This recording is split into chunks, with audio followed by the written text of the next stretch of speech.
Hello, my name is Sabrina, and I think the worst thing my mother ever said wasn't, "If she dies, that's one less mouth to feed."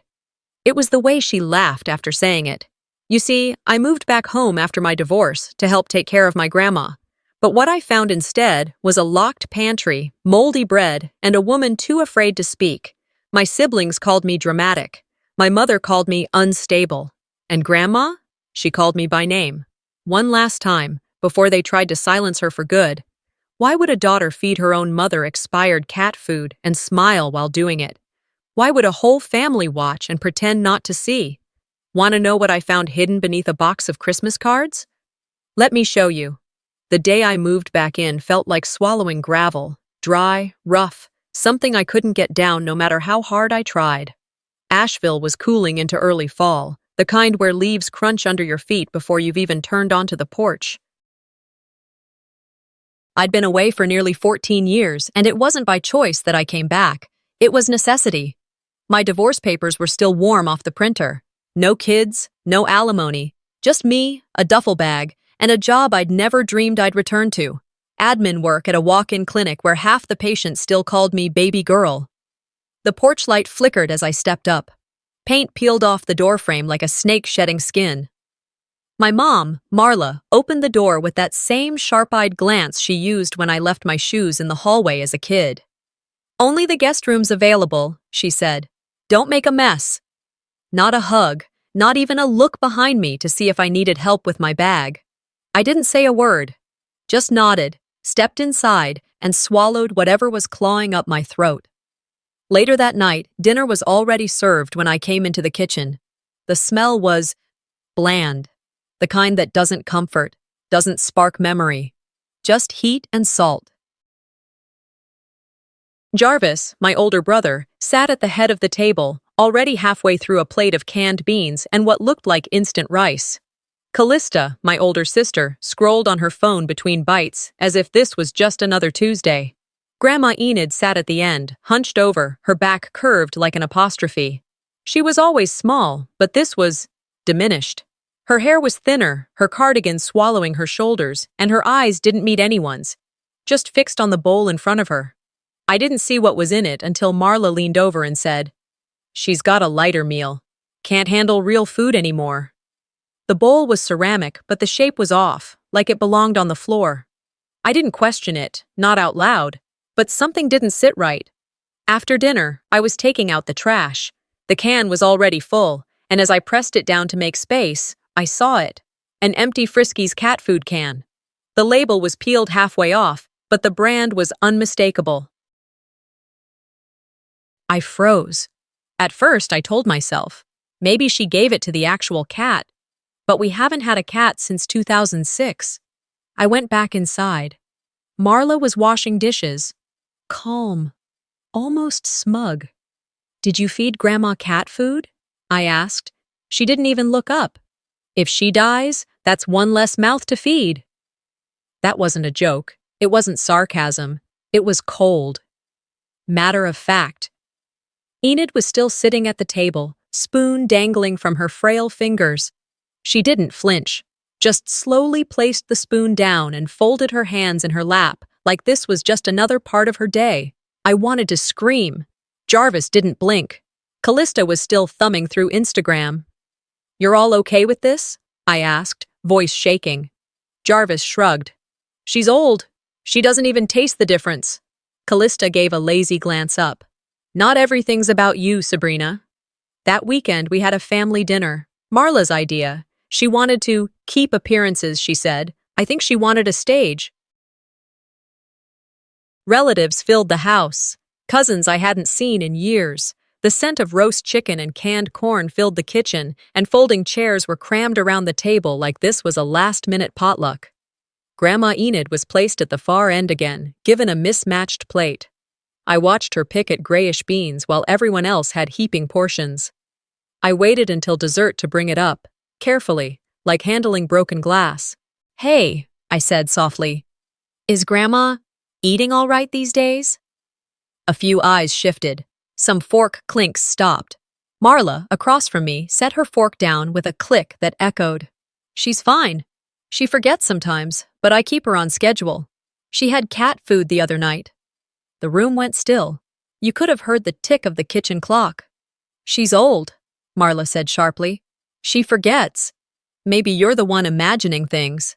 Then she picked up her glass of water and, without warning, threw it in my lap. You want to talk about family in front of family? She hissed. Then let's talk about how you ran off, how you abandoned us. Gasps. A cousin dropped his fork. Callista looked amused. I stood up, soaking wet, humiliated, my jeans clinging to my skin. I didn't speak. I couldn't.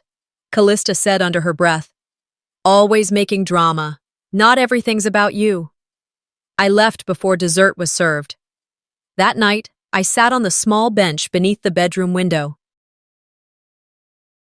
The one I used to read at as a girl.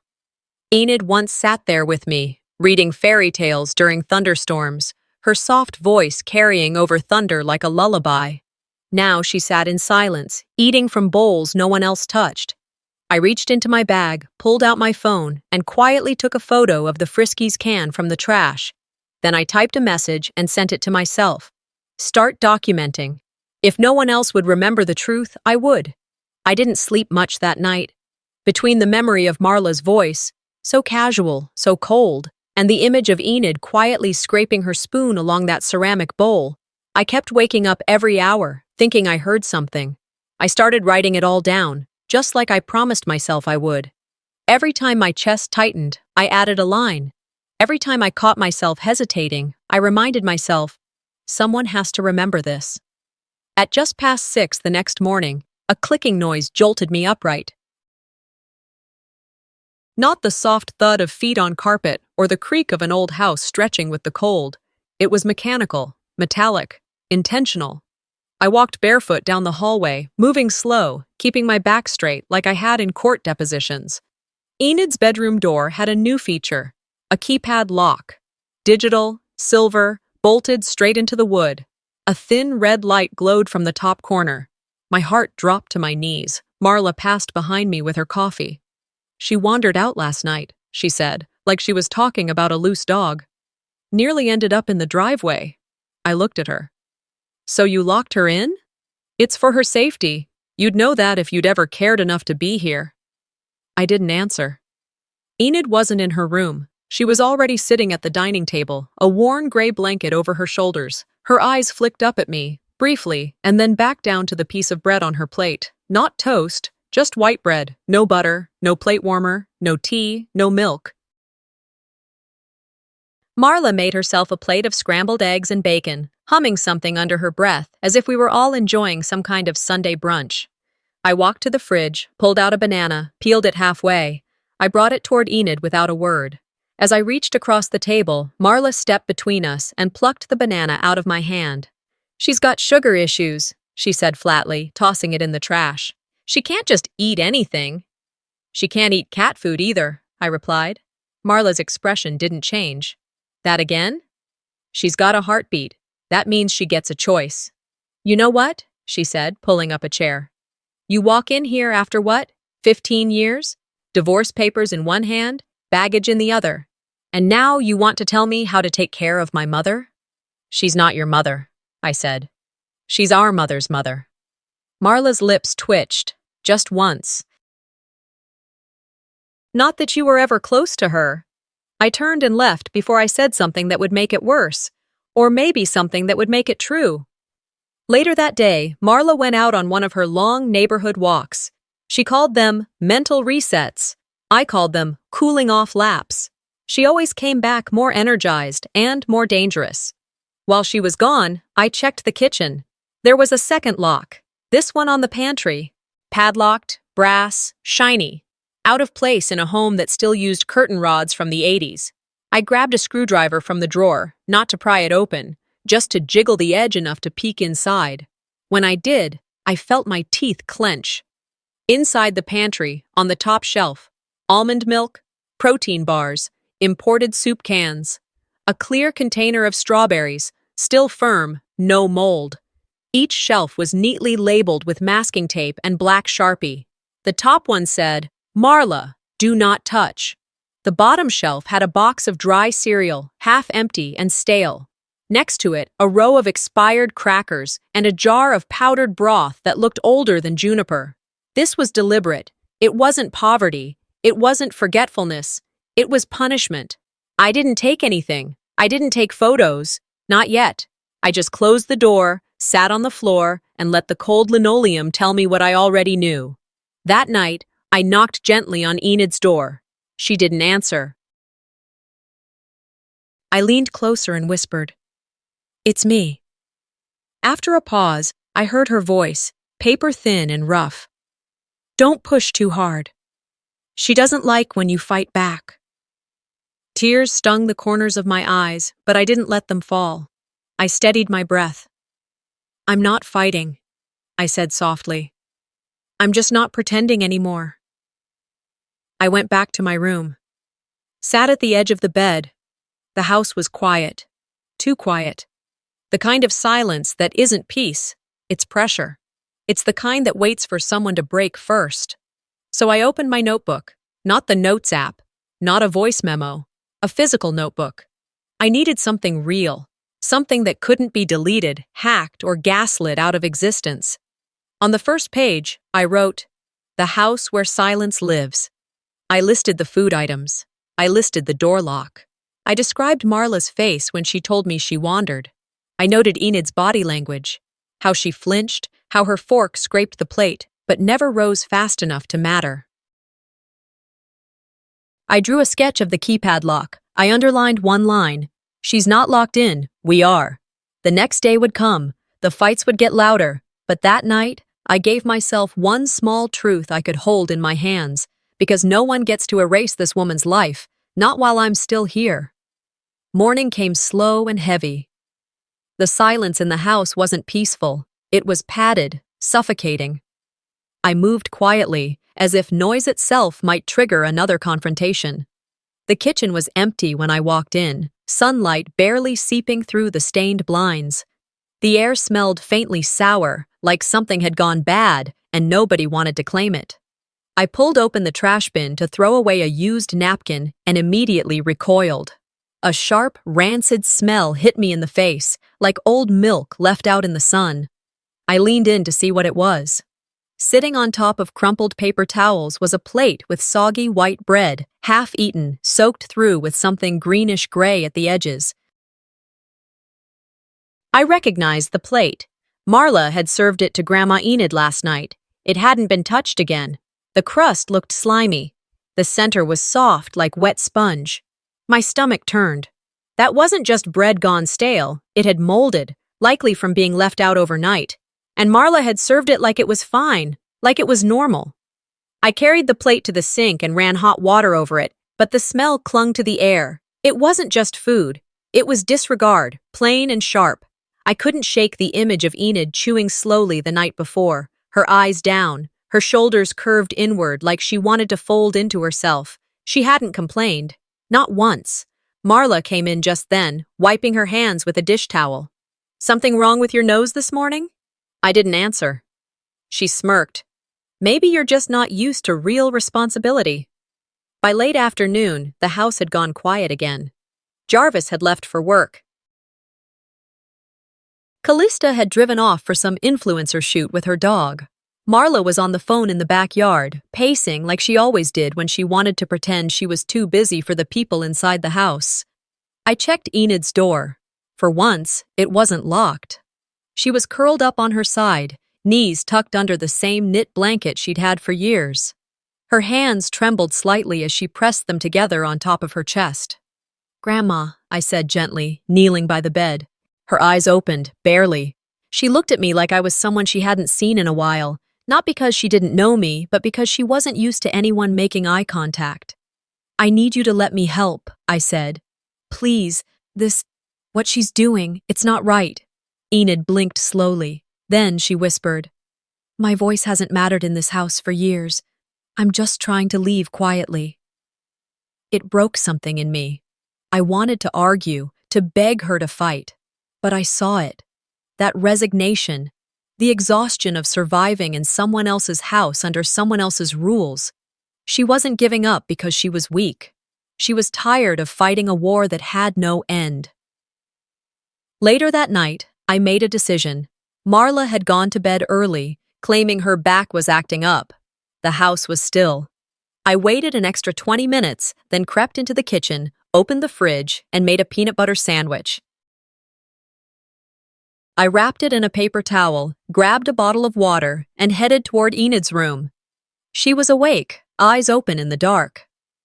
"I'm sorry it's not much," I whispered, placing the sandwich gently into her hands. "But it's something." She didn't speak, just gave me the smallest nod, like I'd handed her a lifeline. The next morning, Marla was already in the kitchen when I came down. She held something in her hand like it was evidence at a crime scene. It was the paper towel from the sandwich. "Is this your idea of care?" she snapped. "You trying to choke her now?" I froze. "What are you talking about?" "She could have aspirated. You ever think about that? Food sticking in her throat? You're not trained. You don't know what she needs." Jarvis walked in mid-rant, coffee mug in hand. "What's going on?" Marla turned to him. "She's feeding Mom in the middle of the night, behind my back." He looked at me like I was the problem. "You serious, Sabrina?" "You know there are rules about this stuff. We could get reported." Callista chimed in from the doorway, sunglasses on indoors. "I mean, if you're not even going to ask first, it's reckless." "Are you all hearing yourselves?" I said, my voice calm but sharp. "You're mad because I gave her a sandwich. You're mad because I cared." "Don't turn this into a performance," Marla shot back. "You always loved being the misunderstood one." Jarvis nodded. "Maybe we should call someone, adult protective or whatever." I stared at them. All of them. The people who shared my blood but not my backbone. "I'll call them myself," I said. "And when they show up, I'll have a list, a file, pictures, audio." Marla's expression twitched, but I didn't stay to see her response. I grabbed my coat and walked outside. Cold air hit my face like a slap, and I let out a yell into the fabric of my scarf. Not loud enough for the neighbors to hear, just enough for me to get it out. That night, I sat at the desk in my room and opened my laptop. I pulled up the email I'd sent myself, the one with the photo of the cat food can. I labeled it, Meal Number 1, Friskies, 3 days expired. Then I made a folder. Enid, care log. I started adding dates, descriptions, the sandwich, the bread, the lock, the way Enid spoke like she'd already been erased. I didn't need a court case. Not yet. But I needed truth, tangible, documented, safe. Later, as the house slept, I sat in bed with the notebook in my lap and wrote something I hadn't said out loud, not even to myself. They think silence means surrender, but silence is just the space between the plan and the punch. I didn't sleep much after that night, not because I was scared, because I was awake in a way I hadn't been in years, awake to every sound in the hallway, every glance that lingered too long, every pause in conversation that held something under it. I'd started documenting, and that changed how I moved through the house. I no longer felt like a guest, I was a witness. The following afternoon, Marla stood at the foot of the stairs with a box in her arms and a list in her hand. "If you're just going to hang around here all day, you can at least make yourself useful," she said, her voice sweet as vinegar. I followed her into the attic, the air up there hot and dry, even though the rest of the house was cool. Boxes were stacked high, old holiday decorations and forgotten photo albums. Dust floated like snow in the shafts of light slicing through the vents. "Go through these," she said, setting the box down with a grunt. "Toss anything that smells like mothballs, and don't start reading everything like it's a memoir." Then she left, her voice trailing off into the hall below. I sat cross-legged on the floor, letting my eyes adjust to the dim. I started with the box she'd labeled Xmas, dog calendars. She always had a thing for those. Poodles in tutus, dachshunds in Santa hats. Inside, there were calendars dating back to the 90s, brittle tinsel, an old snow globe that barely swirled. And then, beneath it all, I found it. An envelope, yellowed with time, sealed, but never sent. In Enid's shaky handwriting across the front, to Lucinda, If things go too far. I stared at it for a long time. My fingers hesitated at the edge. When I finally opened it, I felt like I was breathing someone else's air. The letter inside was dated nearly 2 years ago. Enid's writing was slow, deliberate, hard to read in places, but unmistakably hers. She wrote of meals withheld, medications missed, being corrected when she spoke, isolated when she asked too many questions. And then one line stood out, clear as a bell. If I disappear, I didn't want to. I sat there on the attic floor, holding that letter, and felt something shift in my spine. This wasn't just neglect. This was control. Calculated, quiet, cloaked in phrases like, for her own good, and she's just confused. And the worst part was, no one had questioned it. Not even me. Not until now. By the end of the week, I'd made up my mind to find Lucinda. Enid's friend, her old church buddy, the one Marla used to call a busybody. I remembered she lived just across the cemetery, a one-story white house with blue shutters and wind chimes that clanged year-round. Lucinda opened the door wearing a housecoat and holding a crossword puzzle in one hand and a pencil in the other. She blinked at me once, then stepped aside without a word. I found something, I said as we sat at her kitchen table. From Grandma, for you. When she read the letter, she didn't cry. Her eyes narrowed, her grip tightened on the paper, and she set it down like it might shatter. I knew something wasn't right, she said. I asked, called. Marla said Enid was sleeping, or confused, or didn't want company. She looked up at me, voice low. She made her invisible. I nodded. And now she's trying to erase her altogether. Lucinda reached into a drawer and pulled out a business card. My late husband's partner, still practicing, semi-retired. If anyone can help, he can. I took the card. The name was clean and simple, no frills. That made me trust it even more. Before I left, Lucinda walked me to the door. You have to be careful, she said. Marla's not stupid. She'll catch on if you push too fast. I'm not pushing, I said. I'm preparing. Back at the house, I moved differently. I started noticing everything. Expiration dates on soup cans, mismatched pill organizers, bruises on Enid's wrist that hadn't been there the week before. Nothing dramatic, just little dots on a timeline that was starting to make a whole lot of sense. I started a second file, this one on my laptop, titled simply, Enid Case Log. Each entry had a date, a time, a note. Sunday. Oatmeal served cold, visible mold on edges. Tuesday. Enid locked in her room from 9 p.m. to 11 a.m. No access to restroom noted. Wednesday. Bruise on upper left arm. Shape matches doorknob height. It felt clinical, cold, but it was also necessary. Every lawyer needs more than suspicion. They need proof, patterns, paper trails. One night, while walking past the kitchen, I overheard Marla on the phone. She was laughing, not a giggle, something meaner. She thinks she's helping, she said, but she's just lonely and bitter. Let her play detective. She hung up before I could hear more. That night, I sat on the porch with Enid. She was bundled up in 2 blankets, a knit cap covering her thinning hair. The moonlight hit her face just right, and for a second she looked like the woman I remembered from childhood, the one who hummed while folding laundry, who used to keep peppermint in her purse for me. She reached out and touched my hand. You don't have to save me, she whispered. I'm not saving you, I replied. I'm bringing you back. Because I didn't just find her letter, I found her voice, and I wasn't giving it back. The morning after my visit with Lucinda was different, but not in the way you hope things will shift when you're making progress. It didn't feel lighter, it felt staged, like someone had scrubbed the house with artificial joy and too much lemon-scented cleaner.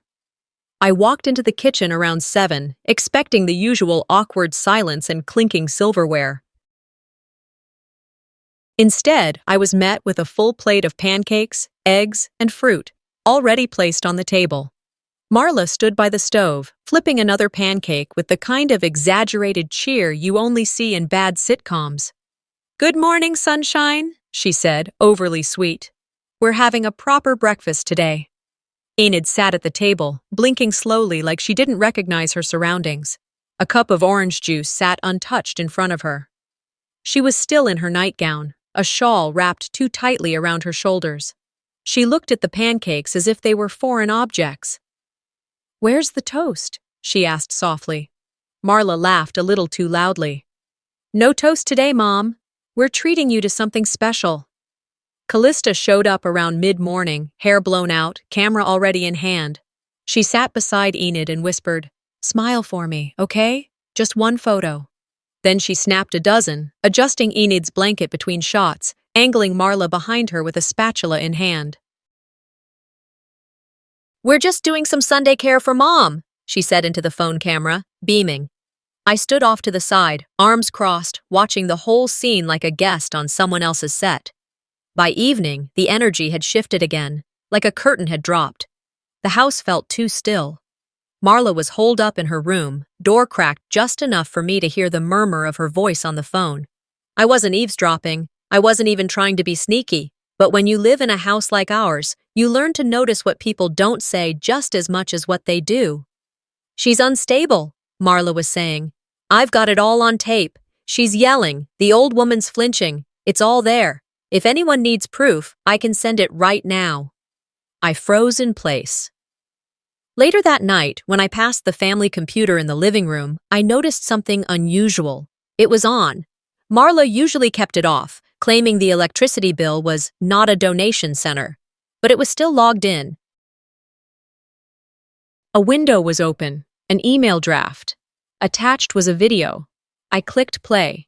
It was me, standing in the hallway last week, my voice raised, not yelling, but firm. The video was chopped, badly edited. It cut out everything leading up to that moment, made it look like I had barged in screaming for no reason.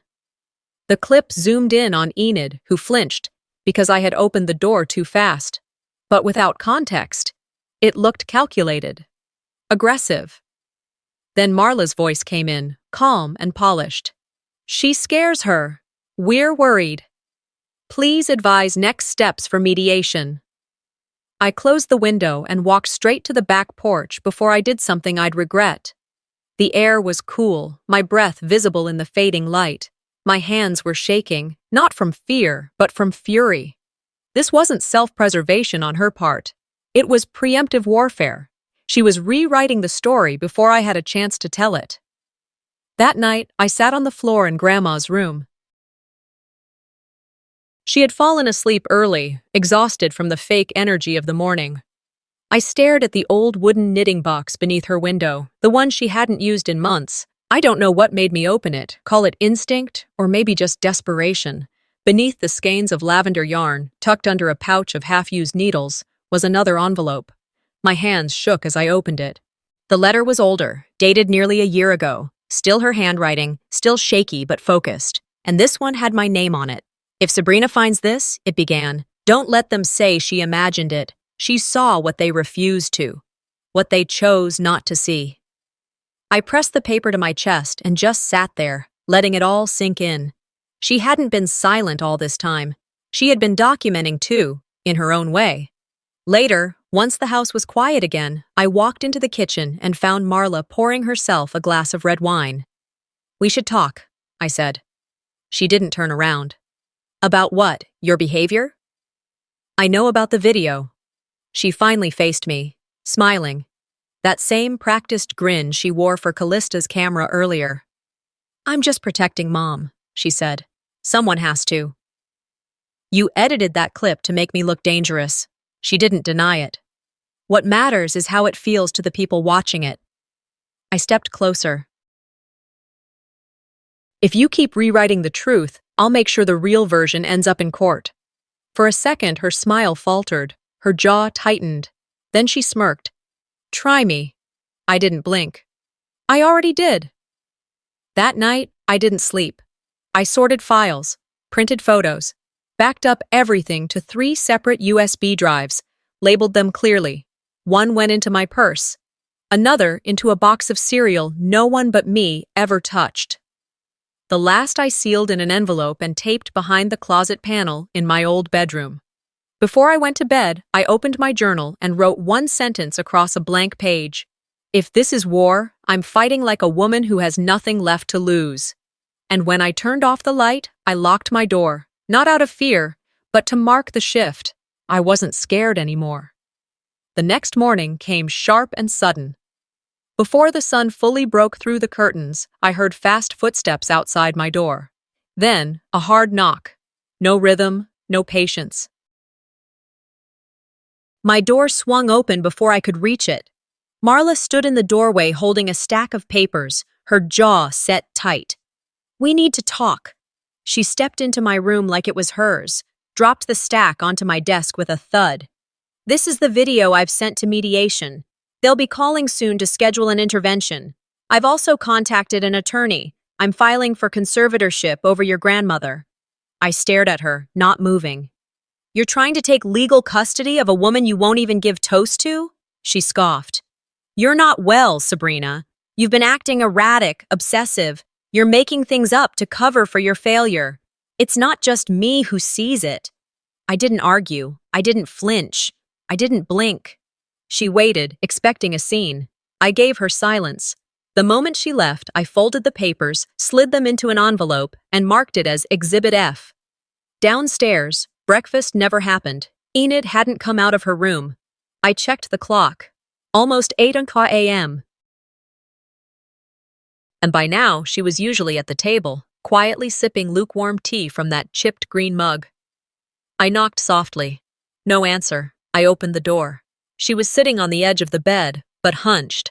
Her hair was damp with sweat, her face pale and blotchy.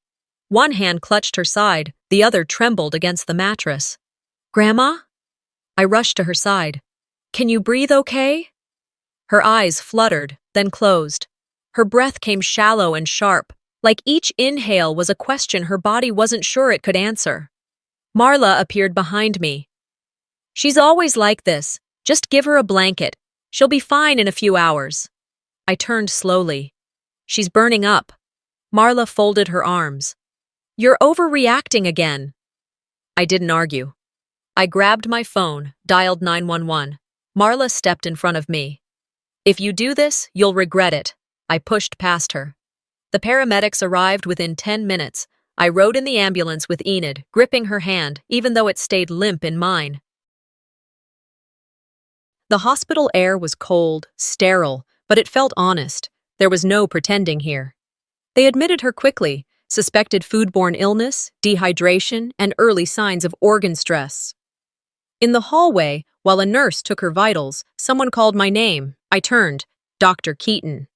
He hadn't changed much since high school. Older, sure, but still sharp-eyed and soft-spoken. He recognized me before I said a word.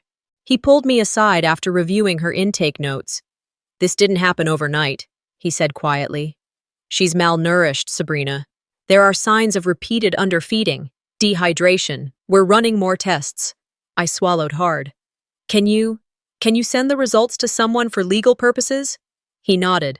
"I'll flag the case, but be careful.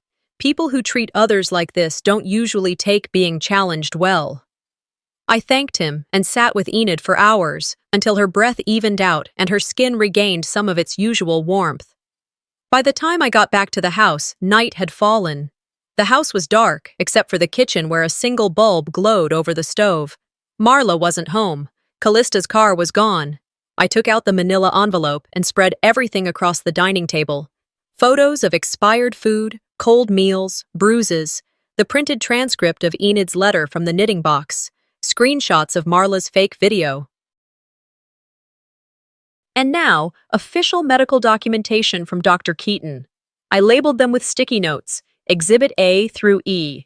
Then, I scanned each document, uploaded it to an encrypted drive, and sent it to the family lawyer Lucinda had connected me with. Subject: Enid C. Documentation and legal support request. Attached: 5 files. With more to come. When I finished, I returned the original materials to their envelope, sealed it, and placed it under a loose floorboard in my closet. A precaution. Just in case. The house creaked as I walked back to my room. A familiar sound, but tonight it didn't feel ominous. It felt manageable. like something I could face. For the first time, I locked my door not to shut someone out, but to declare a boundary, a line. This space is mine. My decisions, my truth, my fight. I sat on my bed and opened my journal. Today, I didn't write frustration. I wrote a declaration.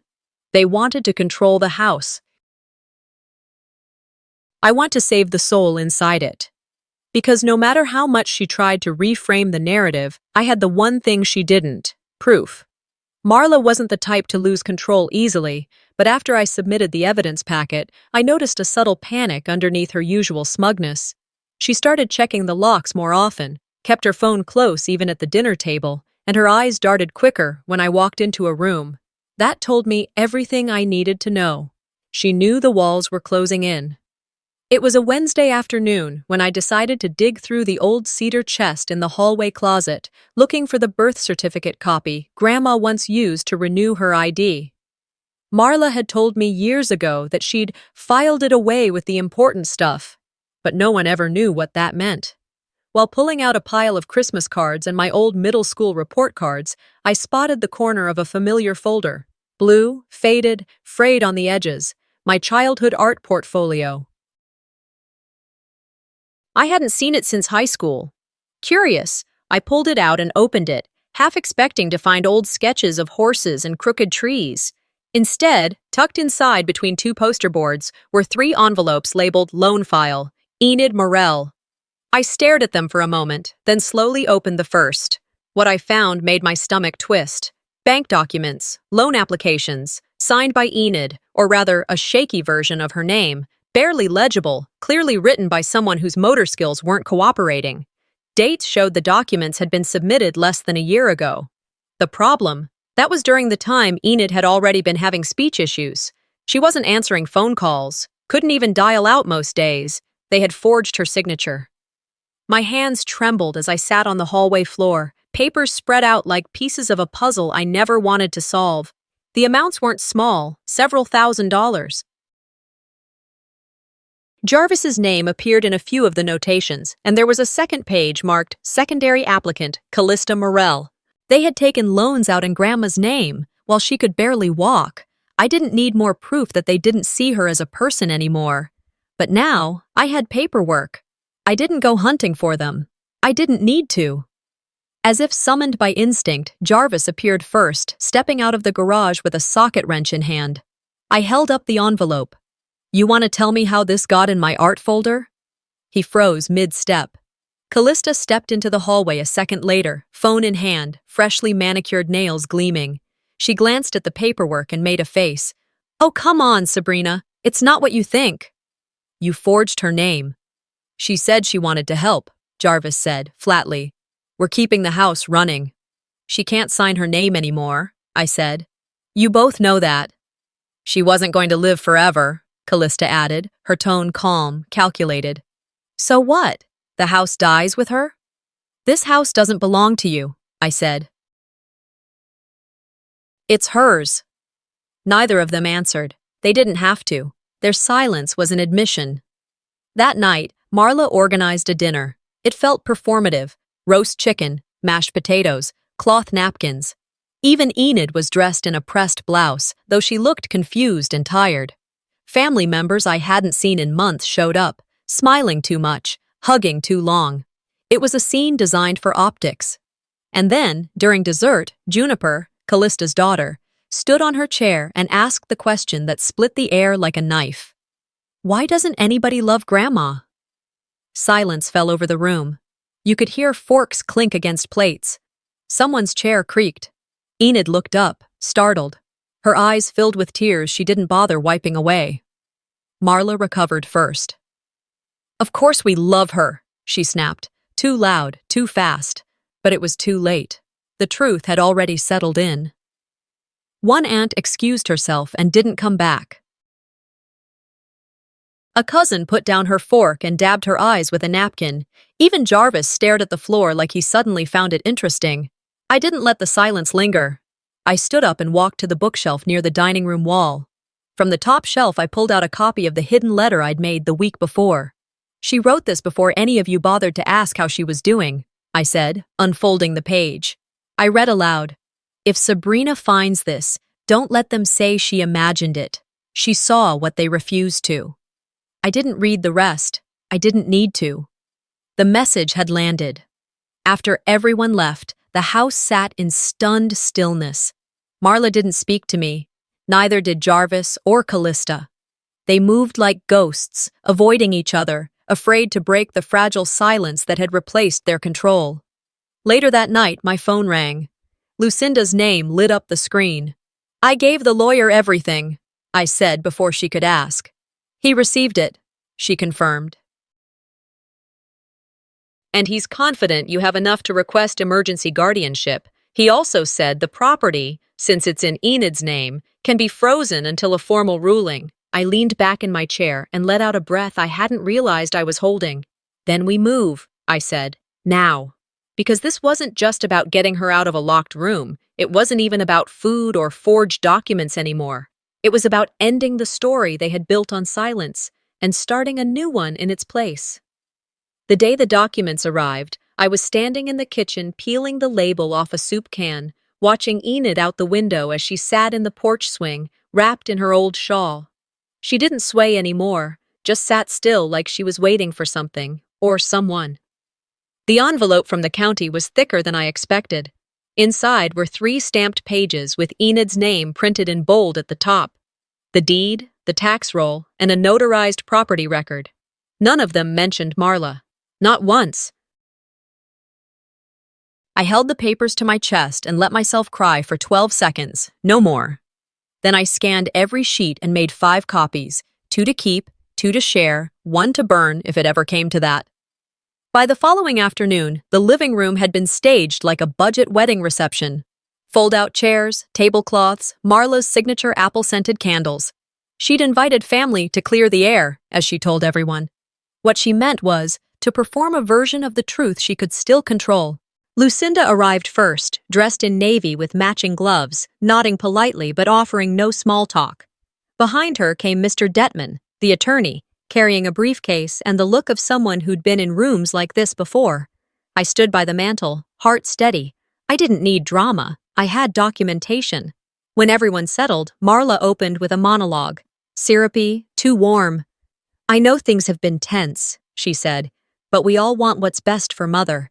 And this house is a legacy we should protect, together. She motioned toward Enid, who sat in the corner, alert but quiet, hands folded in her lap like a child waiting to be called on. I stepped forward and cleared my throat. Before we go any further, I said, unfolding a copy of the deed, I want to read something aloud. Everyone turned toward me, some curious, some annoyed. Marla smiled like she was humoring a child. This property, I read, is the legal possession of Mrs. Enid C. Morell. Any claim of ownership by Marla Morell is invalid and undocumented. Gasps echoed around the room like a dropped plate. Marla's mouth opened, then shut again. Her eyes flicked toward the attorney, who nodded slowly. I can confirm the record, he said.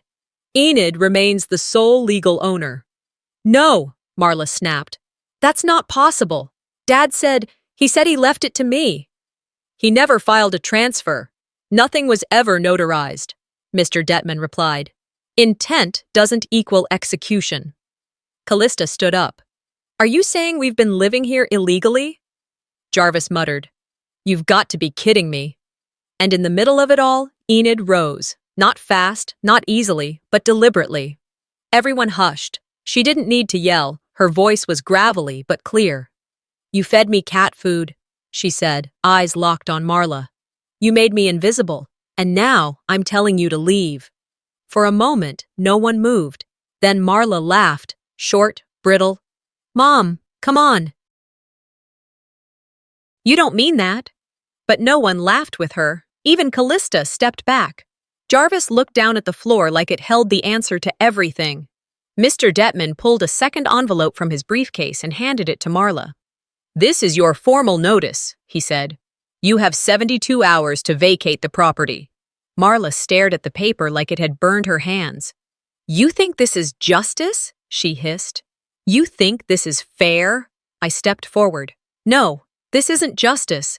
This is truth finally having a voice.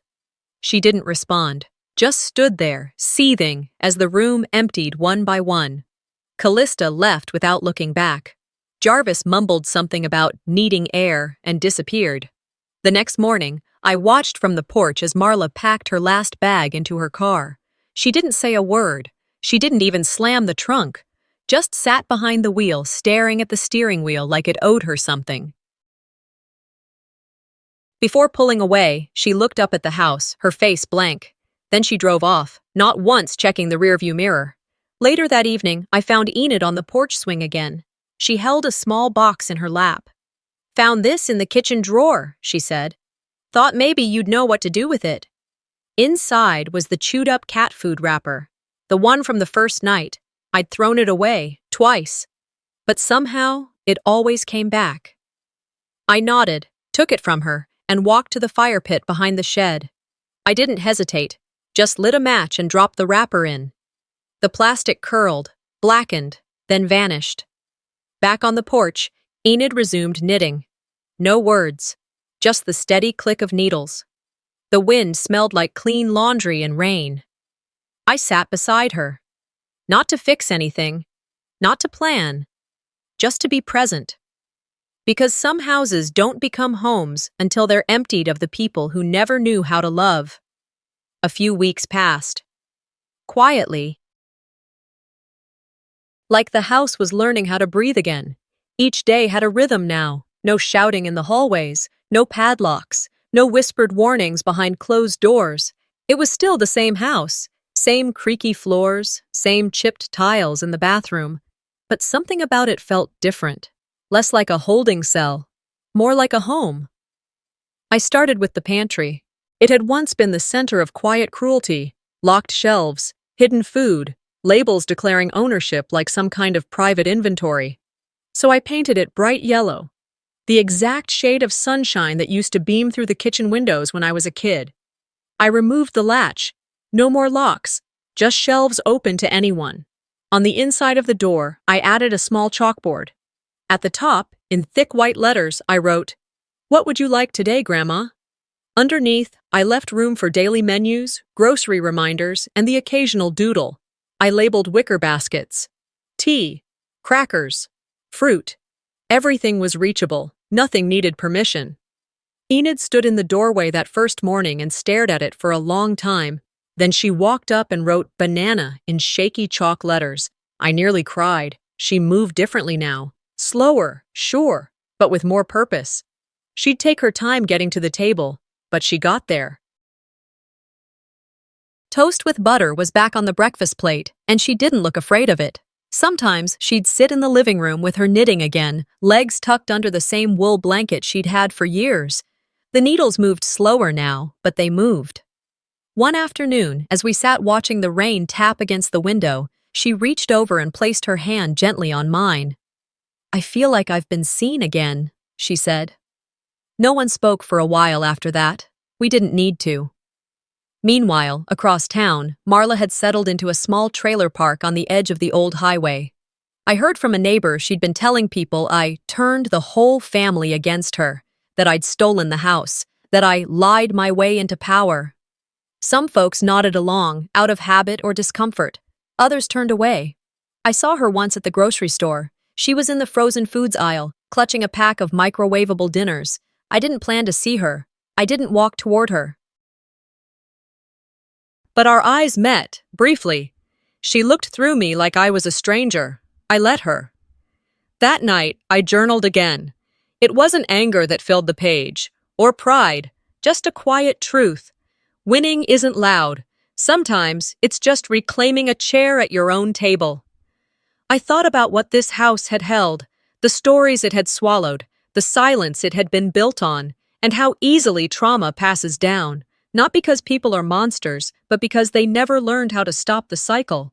I didn't hate Marla, but I didn't miss her either.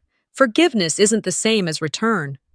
I was sitting on the porch one Sunday when Juniper came skipping up the walkway, Lucinda trailing behind her with a bag of pasta salad and her usual sharp grin. We kept it simple. Dinner was warm and easy. Just the four of us, Enid, Juniper, Lucinda, and me. We lit candles because the power flickered during a passing storm. We ate on mismatched plates. Juniper stood on a stool and helped Enid write spaghetti on the chalkboard menu for the night. At one point, Enid laughed at something Juniper said, really laughed, and snorted water right through her nose. Lucinda burst out laughing. I did too. Even Juniper doubled over. There was no apology, no flinching, just laughter. I looked at Enid in that moment, her cheeks pink, her eyes bright, and something settled in my chest. I didn't just save her. I saved us both. Some wounds don't close, but if you build with love, you stop bleeding through the walls.